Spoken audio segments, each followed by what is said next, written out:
Hi guys, welcome to another episode of From Pregnant to Parent Presents. If you're new around here, I'm Richelle, the founder of From Pregnant to Parent.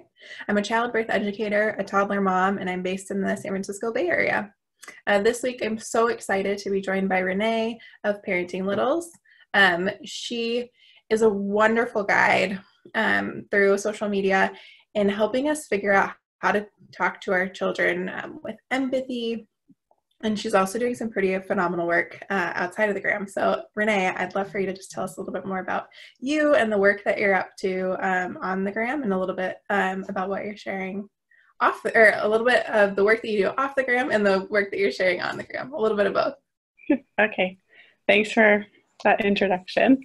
I am Rene, and I am a wife and a mom to a spunky little 2-year-old. So in my professional world, I'm a mental health therapist, and I really focus on adoption and kids with some complex traumas. So it looks a little different from what you might see on the gram, where I'm focused more on more generalized parenting tips, although there's a lot of crossover talking about like our own histories, and what comes up for us in our parenting is the same that kind of comes up with my clients with some more complex traumas and adoption stories. So for people who aren't familiar with your Instagram account, Parenting Littles, just tell me a little bit about kind of the philosophy that drives the content that you're putting out there, and kind of what you're telling us about, what you're teaching us about. Yeah, so I started this account right around when my daughter turned 1. And I was just looking for more information on parenting. Like, I'm a therapist, so a lot of where I'm basing my information is more therapeutic stuff, but you don't have to be a therapist to be therapeutic. So I was just trying to translate that for my clients, how to use a gentle parenting approach, how to be more peaceful, how to really focus on attachment in parenting. Because a lot of us, that's not how we experienced our parenting journey or growing up journey through our parents. So just finding a space for me to like provide information, because I find a lot of pleasure is kind of a weird word, but I enjoy looking up stuff from my own therapy books and researching and just sharing that in a digestible way to my clients' parents, but also to the general public. So I really wanted to find a space where I could do that. Parenting, gentle parenting, and attachment therapy, attachment parenting, I think are some words that are going around a lot in the parenting space, that I think everyone's kind of bound to run across them at one point and the other, as they're kind of exploring the kind of parent that they want to be and different kind of approaches to parenting. So I'd love for you to just share a little bit more about, like, what does that mean, gentle parenting, and what are we talking about when we talk about secure attachment? Yeah, that is a good question. So I kind of I would say probably since like the 60s, there's been more research on parenting and more attachment styles and all of that. So this is, if you think about it, pretty a new area. So when we think about parenting, traditional parenting would be like discipline and punishment and yelling and screaming and power over our kids. And just research is showing that just really doesn't, no one likes to feel like they're out of control or powerless, whether it's us as parents or our kids. So research just really shows that when we use that type of parenting style, it can be pretty detrimental to kids' self-view. So I lean more towards the gentle parenting and attachment parenting, which really focuses on our kids' emotional needs, because that's something that I didn't experience as a kid, and many of us didn't experience that had traditional parenting, our emotional needs, and not having those met is a trauma, and not something that our parents did or their parents did, and any generational. This is kind of a big movement in this moment. Like, our whole society is so based on punishment, thousands and thousands of years of punishment, and so making this shift is really challenging, but so important and so needed, just to help our kids with their identity and with understanding that their feelings are valid and that their needs are important, because that's really all that humans need, is just to be understood and heard. So that was a long answer to that's great. So when we actually talk about secure attachment, what does that mean? What are we saying? Yeah, we're saying I feel safe in this relationship, and feeling safe is a little bit different than just being safe. Like, so our basic safety needs like food, water, shelter, really important, but then felt safety is kind of the buzzword now, is like my emotional safety. And so when parents can meet all of those needs, we develop that secure attachment.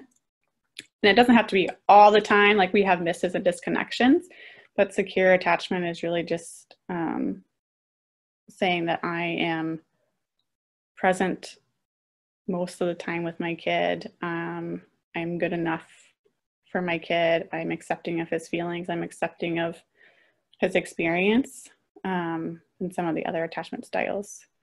But I think the research shows it's like 60% of people are in a secure attachment with their families or with their caregivers. So what's give us an example of what that can look like, to what gentle parenting can look like, right? So gentle parenting, right, the idea behind it, if I understand you right, is, when we parent in this way, we're fostering an environment for secure attachment, right? Mm-hmm. All right. Yeah. So like starting in infancy, right? Like when your baby cries, you go to your baby and you're like, oh, what's going on? Do you need a bottle? Do you need a diaper change? Do you need to be cuddled? Do you need to be swaddled? Do you need to be rocked? Do you need to be sung to? So you're trying to figure out your baby's needs. Naturally, we do this. And so it's really just like that consistency piece. Like when my baby cries, I come to them and I try to help. And then as toddlers still, my toddler's crying or they're having a behavior, I'm still there to kind of be a guide with them, what's going on. So those are the moments that we're trying to have consistency around and build our relationship around. And if we have those moments where we miss that, that's okay. We can just repair. We just want to make sure there's more moments of connection and meeting those needs than there are not. If that is clear enough. Yeah, no, that makes perfect sense. I think one of my favorite things from your account in particular that you do is just giving those examples of what does it actually look like, and what does it actually sound like to talk in this way, because I think it makes perfect sense from what you're saying, right? We have years and years of examples of what it looks like to just maybe try to like hush our kids or toddlers, or the negative side of the temper tantrum that's going on in the grocery store, right? Or that moment of, okay, well, let's just like, try to get out and go away, but, make it stop kind of as fast as we can. But correct me if I'm wrong, but it seems like there's really been this shift of meeting your kids where they're at and not just trying to shut down and shut off a behavior, but like actually meeting them in that moment and kind of validating and acknowledging and kind of helping them through that, right? Yeah, like all behavior for anybody is an expression of a need. All external behaviors is an expression of your internal body and what's going on inside. What is my kid saying? What is he needing in this moment? So most of traditional parenting would be punishing for things that my kid's doing that I don't want them to do, or they're not doing what I want them to do. So it's really taking a step back from that lens and saying, oh, there's a message here and I need to figure out what the need is. And it's hard because those messages trigger us, like those behaviors trigger us because we only know what our parents did with us and what we were shown. And a lot of it isn't be empathetic and figure out the need underneath the behavior. A lot of it's punishment. So it's hard. It's really hard to make that shift in the moment. And we have our own feelings that come up in those times. And so it's important to recognize like how hard it is to transition from a traditional parenting style to more of the attachment based or gentle parenting, peaceful parenting.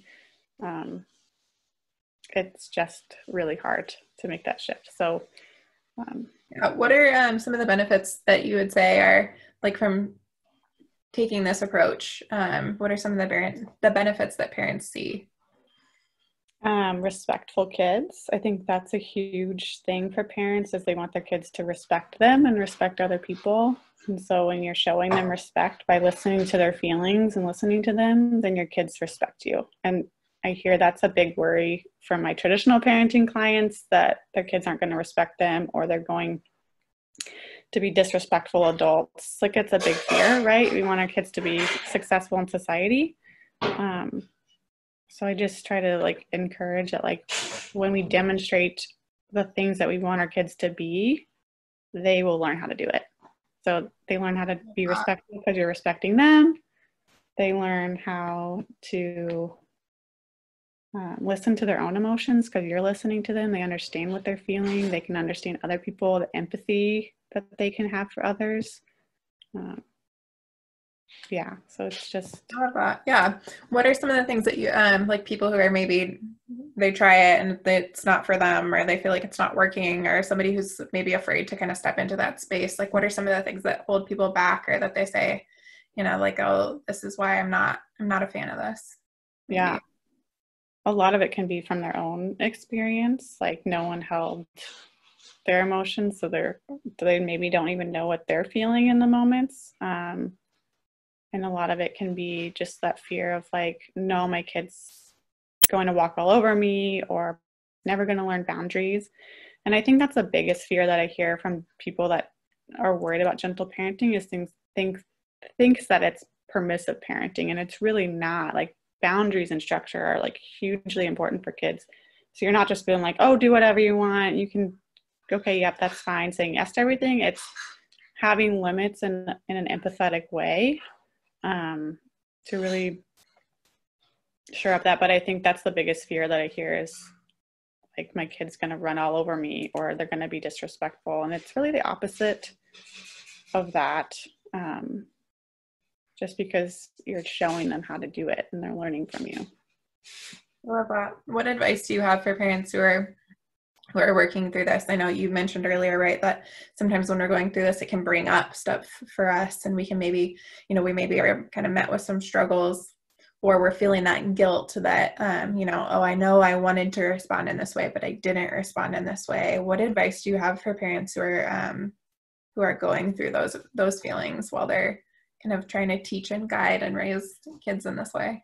Yeah, I think, at least for me, what helps me, because I have my own feelings, I have my own experience and my own story, like everyone does.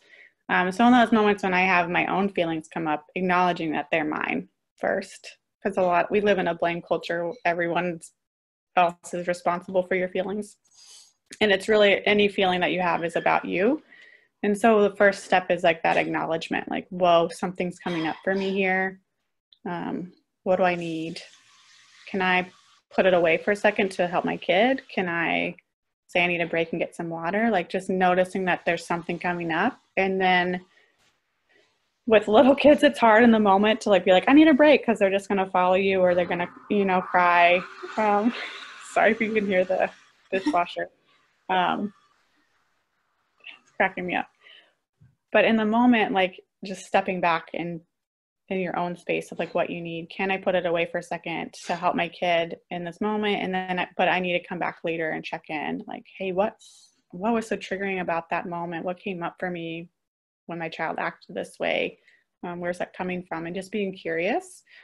And in those moments when we have our own feelings and we react instead of respond to our kids, it's inevitable. It's going to happen. It happens to me. It happens to you. I'm sure it happens to all of us.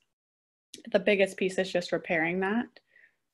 So, going like to your kids later, like, oh my gosh, mommy was so surprised that happened. And I'm so sorry I yelled. That's so scary when I yell. Like, just acknowledging like, oh, I made a mistake, or I had feelings that came up in a way that I didn't like. That's the hardest piece, I think, of all of this, because the guilt is so big. Sometimes we feel so guilty in how we respond or how we react to our kids that we don't say sorry, or we don't apologize, or we don't repair that. it just builds and that trust erodes. So the repair piece is huge, and it's the hardest piece to kind of come back to, because again, guilt is so large in parenting. Yeah, I love that though, that just like not being afraid to speak up and admit and be transparent. Like, yep, like I didn't like that I responded in that way. I didn't mean to respond in that way. Like, it's not your fault, and actually just like having that transparent moment of like saying I'm sorry. Really separating like these are my feelings, they're my own feelings in this, and like it's not you, your behavior didn't cause me to yell and scream at you. Because when they internalize that, then that's really hard to change, because then they feel like I'm bad, I can't do anything right, I can't trust. So yeah, it takes a little practice though. I know it takes a lot of practice around here. I'm like trying, and my guy is 18 months old, right? So we're just kind of getting into this, and and you hear a lot too, like you can't reason with a toddler, right? And like, I guess I'd love to hear from you on that. Like, when people say that and they give that argument, well, you can't reason with, you can't reason with them at this age. But yeah, what is your response to that? Yeah, it's hard to reason with anybody, right? I think not just toddlers, but just providing that empathy, when they're pushing back or they're trying to gain control, it's usually because they feel out of control. So it's like, oh, and we usually, when we are feeling our stuff, it's because we feel out of control, right? So like when our kids are refusing to eat or refusing to go to sleep or refusing to go to the bathroom, those are like the 3 areas they have a lot of control over. So then we feel out of control and like we push harder. So that space of like not being able to reason with them, just like leaning into empathy and figuring out what their need is. Kids need to have choice. We all do. We need to feel like we have some control and power over our lives. So how can you as a parent guide them to feel that safety and power and some control over what's going on? Because there's like so little control that 18-month-olds have, right? Like you're constantly like taking them places, and that feels frustrating. And this is the age at 18 months really where they switch from like I am a part of my parents to I'm my own person. So that's where like we start to see those big behavior shifts and power shifts and struggles, because they're developing that independence, which is amazing. So just like leaning into that development too is like, oh, they're showing me how important they are. And that's huge. Yeah, no, I love that. I'm sure that's something that you see a lot in your professional work too, is probably kids who are trying to find a need to control. Do you want to share a little bit about what you do kind of professionally? Yeah. The families that you support and help with? Yeah, I work with a group practice here in Kansas City, and we really specialize in adoption and attachment trauma. So it's really focused on building the relationship between the caregiver and the child, because a lot of times with trauma, especially with kiddos that were adopted, there's a loss of an attachment figure, and so that's really painful and really hard. So I'm really just trying to build that connection and attachment with the child and caregiver and try to foster some kind of mutual understanding for them, like almost like a translator, like translating the parent's experience and the child's experience for one another to help them to understand. So I do a lot of like attachment assessments to kind of navigate like maybe where there's some areas that we can support both of them, and where are some areas that they're already doing great, and let's like lift that up. And so most of my counseling, I think traditional therapy, you might see just like the kid in the session, and what I'm really focused on is both parent and kid together. So it looks a little bit different, I think, than some others, because I'm really working on that relationship piece. And so it's hard to do when you're separate. But yeah. Yeah, that makes sense. Knowing that you focus more in on foster and adoption, what advice do you have for families, no matter what they look like, on when it might be a good idea to seek some additional help, or what kind of help is even out there, that people can look for to help with if they feel like they're really struggling to either connect with their kid or struggling with behaviors. What are some of those kind of common reasons that people seek out help, and kind of maybe some signs to look out for that it's time to maybe bring in some reinforcement? I think if most of my clients, because like adoption's a big piece and many parents know that that's a huge trauma, so they're coming in with that, like, I want to help kind of make sense of this story for my kid and for myself. So for them, it's maybe a little bit, I don't want to say easier to seek services, but like there's something that's happened that's like really big, right? And so kind of like more obvious that like this is something where we might need some help, like. Yeah, so it's more obvious and similar to like some of the other big traumas like domestic violence or divorce or like physical abuse and with kids, or just not meeting basic needs. Like those are obvious traumas, right? But then there's also other traumas like parents, intergenerational traumas that you've experienced as a kid. Maybe there's some sexual abuse or whatever is coming up.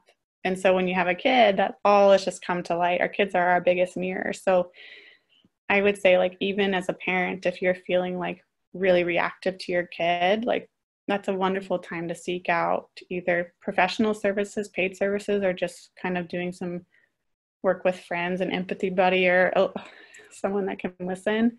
But I'm a huge proponent on earlier intervention is better when you are in this stage. Like 0 to 3 is a big stage to build that attachment.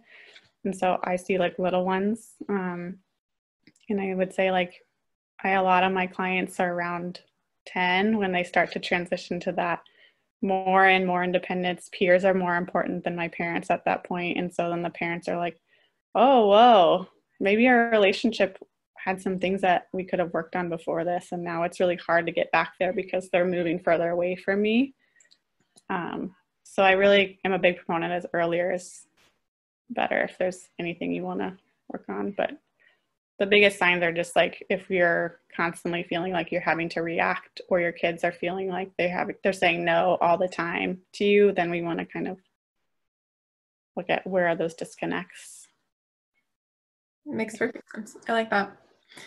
It's kind of almost like 0 to 3, we want to create that attachment, but it kind of starts with us. So really the help that we want in that time frame is probably more of getting help with our own selves. Yeah.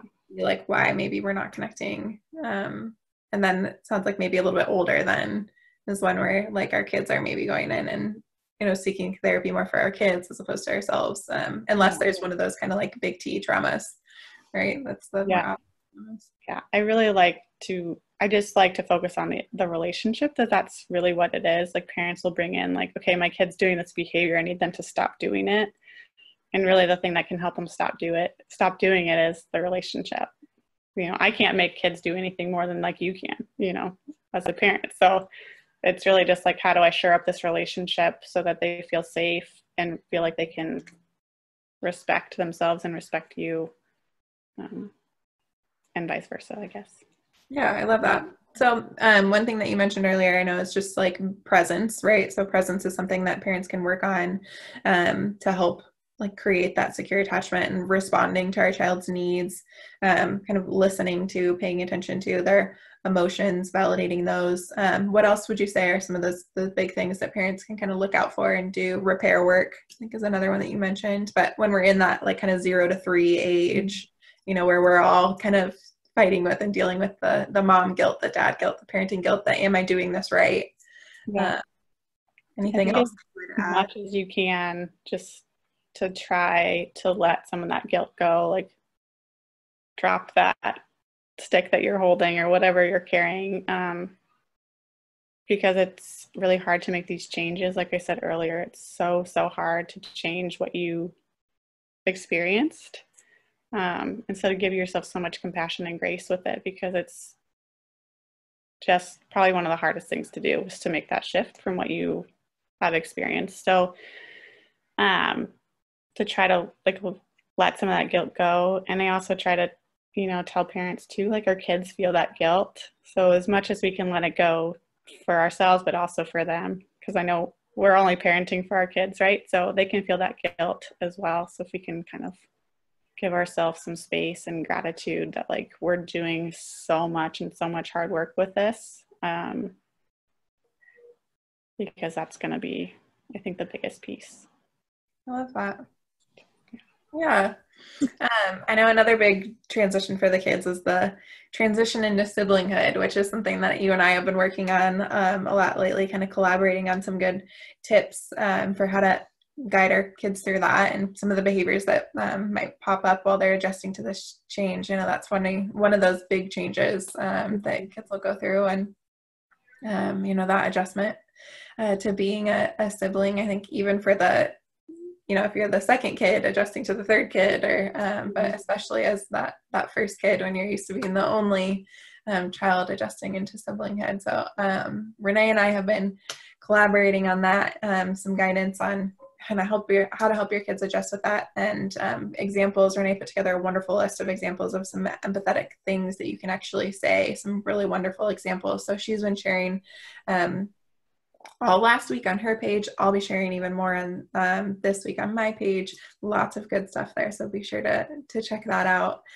Rene, is there any kind of last tips, kind of putting your mom hat on as somebody who's going through this now, too, as a parent to a young child? Any advice that you have for the brand new parents out there who might be watching this? You are the best parent for your kid. And so just to believe that every day. I love that. Yeah. Thank you so much for joining me and for chatting with me. I think this is such an important topic. It's just, getting that guidance and that understanding of how do we meet our littles where they're at, and how do we, how can we maybe raise them in a way that is maybe different, maybe better from the way that we were raised. Like, all of us are just doing our best, right? Even our parents just did the best that they could with the information that they had. Our grandparents did the best they could with the information that they have. And how can we, one generation to the next, try to just do it a little bit better? So thank you for being here and just for sharing your skills and your knowledge and your wisdom with us. And I'll put some information down in the description so that you guys can easily find and keep in touch with Rene. And I'm so grateful again to you, Rene, just for being here with us. And thanks to everyone who popped on and took the time to listen. And we'll see you for next week for another episode. Yeah. Thanks, Rene. Thank you.